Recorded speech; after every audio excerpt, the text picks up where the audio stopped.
Have you ever paid for a gym membership, wanting to start going to the gym, but stopping after just a couple of weeks and wasting all that money because you're not taking advantage of your gym membership because you can't make yourself go to the gym, or told yourself that from now on you're going to start running and you end up not following through only after a week? But how exactly can we change that? How can we build the habit of exercising? In this video I am going to show you 7 tips to get you to go to the gym or go for a run more regularly. So the first tip would be to use the so-called implementation intention.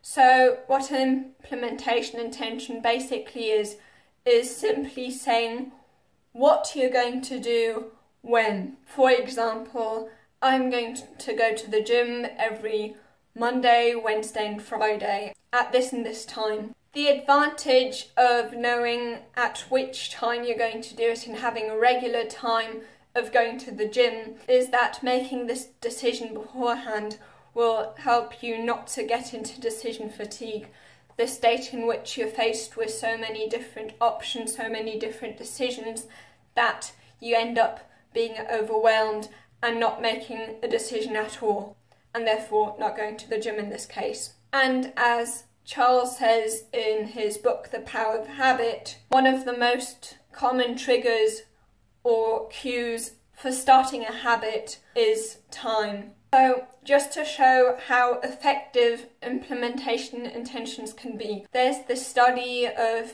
people who wanted to go to the gym and they were split into 3 groups. The first group were told only to track the time when they went to the gym and how often they went to the gym.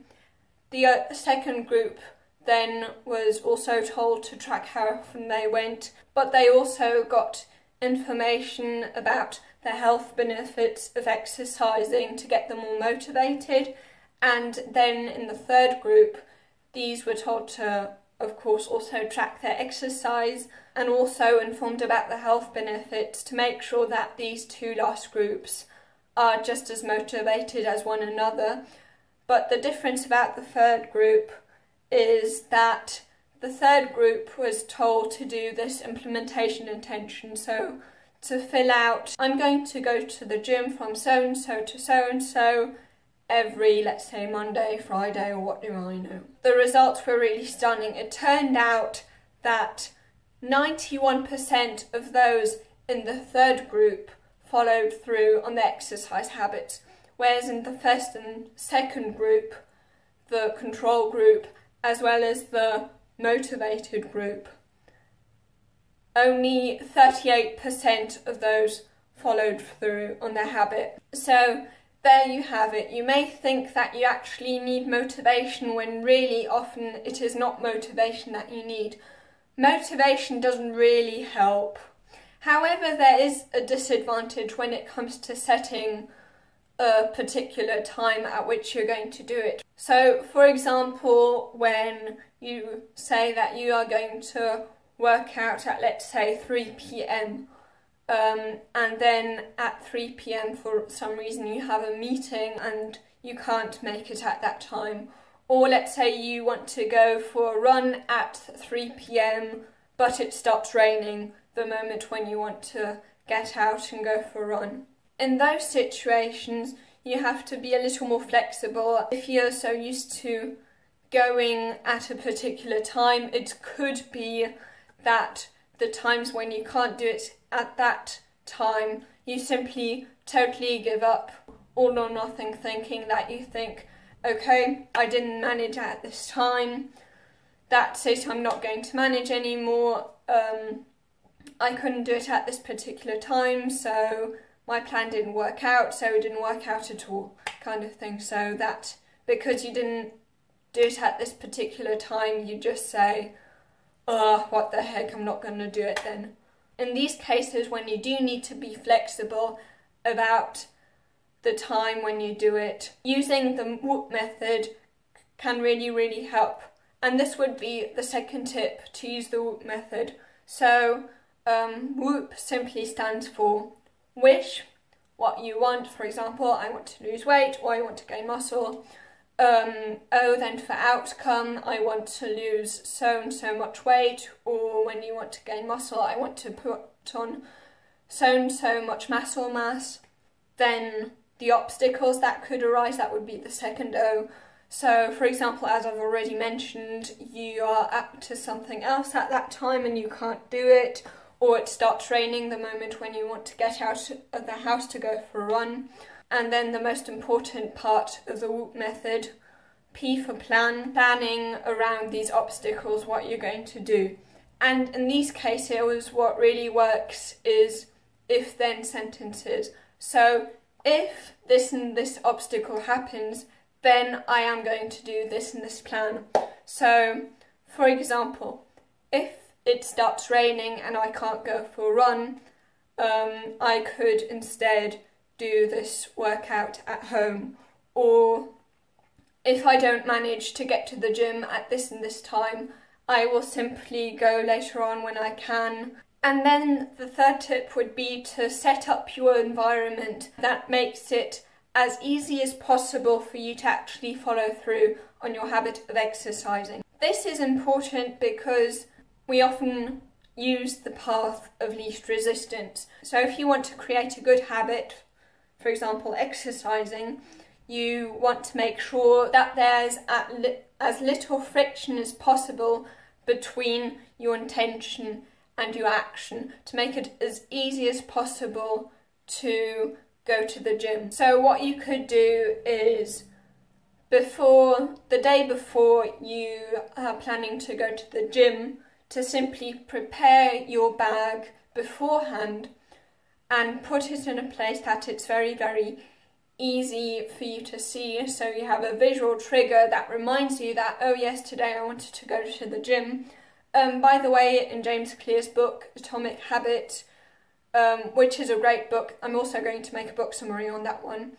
There are 4 laws on how you can form habits well, and one of the laws is using a visual trigger. So for example, as I've said with the sports bag, putting it somewhere where you can see it very quickly. So that now when you say you're going to go to the gym and you don't feel like it, you don't have to then go and get your clothes, go and get your gym shoes and so forth, and pack your bag, which will make you think, oh no, I'm too lazy right now, I don't want to necessarily pack my bag right now because I don't really want to go to the gym. Instead, you can just go and get your bag and go to the gym immediately. Believe it or not, the very first step to going to the gym, simply putting your gym shoes on, is the most difficult part of the process of getting yourself to go to the gym, simply because it is exactly that second, that moment where you're thinking, shall I go? No, I don't feel like it. No, I don't want to. So this decision fatigue where you're thinking in your head the whole time whether you should be going or not, that actually expends, mentally speaking, much more energy than all the other bits of doing the hard work. Because once you've got dressed to go to the gym, you've already made this decision and your brain no longer needs to expend so much energy for making decisions because it's already made the decision. So the rest of the process, even if it may be physically very hard, mentally speaking isn't as hard when it comes to making decisions as it was putting your shoes on. That is why David Allen, in his book Getting Things Done, often talks about how you want to only concentrate on the next step of what you want to do.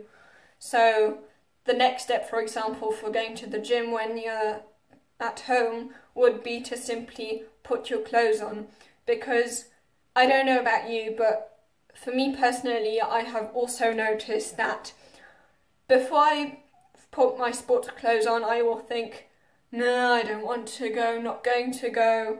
But as soon as I'm already dressed in my sports clothes, I have never then said, oh no, I'm not going to the gym anymore. Once I am dressed to go out to do sports, I will then not come back. And I think you can relate to that many of you feel the same way. The next tip would be to use the 2-day rule. This also comes from James Clear's book, Atomic Habits. And what the 2-day rule says is that, okay, you can have setbacks, you can miss one day of going to the gym, but that you can't do it twice in a row. The reason being that if you say, I'm not going today, it is also very easy to say, okay, I didn't go yesterday, I'm not going today either. And the more you get caught up in this trap, the more days in a row that you miss out on doing your habit, the more difficult it gets to get back on track again.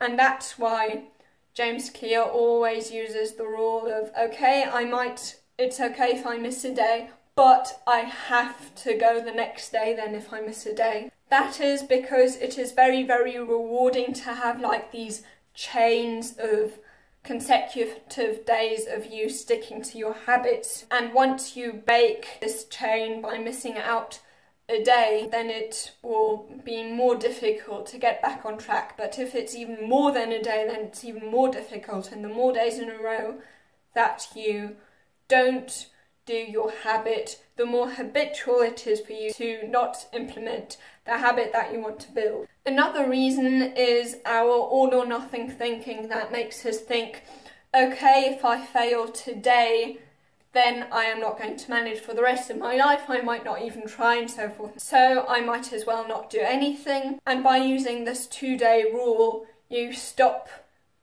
yourself listening to this all or nothing mentality of yours. By the way, this coincides with Katie Milkman's research. Katie Milkman in her research found out that amongst these 37 different exercise programs, one of the traits that were most common amongst the exercise programs that worked well was that after missing a day of going to the gym, by increasing the incentive for going the next day, the people using this program would be more likely to actually follow through. By the way, another method that Katie Milkman found to be very effective in the very same study, and this would be the 6th tip for making yourself exercise more, is temptation bundling. So what exactly is temptation bundling? Temptation bundling is simply only allowing yourself to indulge in some sort of temptation while you're doing something that is constructive. So, for example, in her study, it was listening to audiobooks you liked and only letting yourself listen to audiobooks when you were at the gym. So Katie Milkman applied this method herself. So she really liked the Hunger Games. So she would only let herself listen to that audiobook when she was at the gym, and she found that she went to the gym much more often than before, simply because she was so excited to know what was going to happen next in her favourite book. What you can also do if you don't like reading, of course, or don't like listening to books, is simply only let yourself listen to a certain type of music, or only letting yourself listen to your favourite song while you're doing exercise, or only watching your favourite TV programme while you're exercising. So especially when it comes to the example of the TV programme, you have then solved 2 problems, which would be not going to the gym as often, as well as spending too much time watching TV. The average American spends I think it was about 4 hours a day watching TV. And of course, if you only let yourself watch TV while you're exercising, you won't watch TV that much because you don't want to suffer that much in your physical activity. You won't want to watch TV as much because you don't want to exercise as much, if that makes any sense. But Also, when you're watching TV, you don't have to feel guilty about watching TV because you know that you're watching TV while you're exercising, so while you're doing something that's good for you. And the second problem that you will have then solved would be that you start exercising more because you want to watch more TV. So the seventh and the last tip for getting yourself to exercise more would be to surround yourself with like-minded sporty people. As Jim Rohn says, you're the average of the 5 people you spend the most time with, which of course makes the whole thing more fun because you're doing it with other people. Social interactions are supposed to actually make you feel better, except for introverts like me. And also by being in the sports club, you might be very, very happy to go there because you can finally see your friend there who you like very much. And simply spending time with them also, or being able to spend time with them, would then be kind of like this reward of the habit loop. And if you've ever read The Power of Habit, you will know that a habit consists of a cue, a routine, so simply doing what we would call doing this habit, and then the reward, and in this case the social interaction would then be your reward. And of course, if your friends know that one day you didn't come, they might annoy you by telling you, hey, why didn't you come? Were you too lazy? Wonderful friends I know. Why didn't you come? And of course, in that case, you will want to go more often to prove them wrong and show them that you aren't as lazy as they tell you that you are. So to sum up, if you want to build the habit of exercising regularly, you need to use implementation intentions, use the WOOP method when things do go wrong, set up your environment in a way that will make it very, very easy for you to go to the gym, only thinking about the next step of the process so that you don't feel overwhelmed. Then the 2-day rule, temptation bundling, and going to sports clubs. By the way, if you're generally interested in being healthier and therefore also eating healthier, I've got a video of overeating and also how you can eat less junk food.